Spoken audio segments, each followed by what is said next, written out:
To come back to a couple of key points that you think could be helpful to founders when raising that, what would be the top three things that they could be doing today that maybe they might not be doing? It's going to take you a heck of a lot longer than you imagine. Number one. There's if you go out and talk to a founder and you'll say, how long do you think it's going to take you to raise funds? And well, probably about 3 months. Reality, 9 months plus. Right? Could even be a year, depending on the stage of your company and depending on the nature of your product or service that you're providing, and depending on the competition in your sector. And remembering the competition amongst investors. So number one, it's going to take a hell of a lot longer than you expect. Second, without building relationships in the investor community, it's like going out to start a cold sell for every product that you think you have in your portfolio in the business. Right? You're cold calling, and you're cold calling in not a hostile environment, but in an environment knows nothing at all about you. So if you think that, okay, it's going to take me longer, and it could take 9 months to a year, and we're in September. Last July, I should have been attending events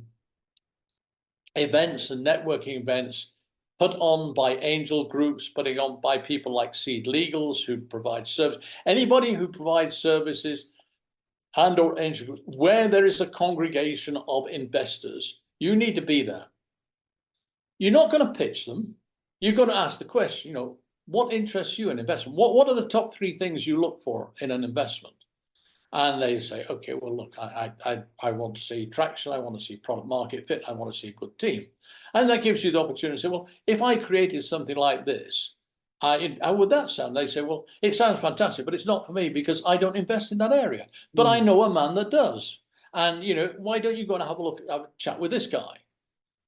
Now, you probably have to speak to about 20 people before you get that answer. But the thing is that if you are out there, by the time you've got to formalizing your pitch deck, which is another subject I'll come on to in a second, by the time you formalize your pitch deck, you have 20 or 30 people that you can go to, or that have already met you, or heard about you, or know you, or you've kept in touch with, and you say, right, we are now at a point where we can go out and raise. I remember you. Yeah, we had that conversation. Yeah, I'm very happy. Come along and let's have coffee. Right? Now, given that unsolicited pitch decks, unsolicited approaches for investment constitute about less than 1% of deals that are ultimately made, that gives you a very good reason for getting out there and networking.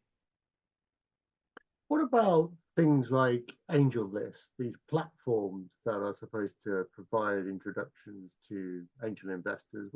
Any thoughts on those? I think they're a very important part of the investor ecosystem, the fundraising ecosystem.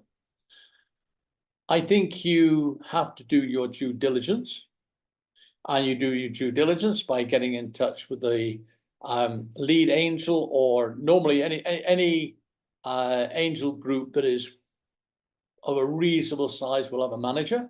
There'll be somebody, it might be one of the angels, it might be an employed person to act as the gatekeeper. And you go along and you say, I've got a business that's doing this. Do you think this would fit with any of your angels' interests? Now, I had a case in point. I think it is Southeast Angel Group, I think it's called. And I can't remember the person that actually is the gatekeeper. But I had an investment proposition from a client, and I went along and I spoke to them. I said, look, this is what this founder is.